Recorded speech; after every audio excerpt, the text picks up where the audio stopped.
విశాఖపట్నంలో గంజాయి కలకలం. బీహార్కి చెందిన 4 యువకులు 100 కేజీల గంజాయిని పాడుబడిన బిల్డింగ్లో దాచిపెట్టడం జరిగిందని స్థానికుల సమాచారం మేరకు మల్కాపురం సీఐ 100 కేజీల గంజాయిని స్వాధీనం చేసుకున్నారు.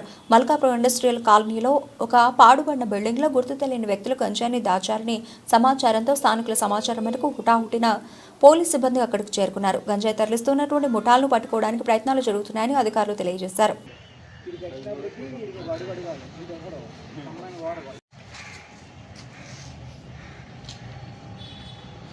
సార్ వస్తారంట అమ్మారావు గారు సార్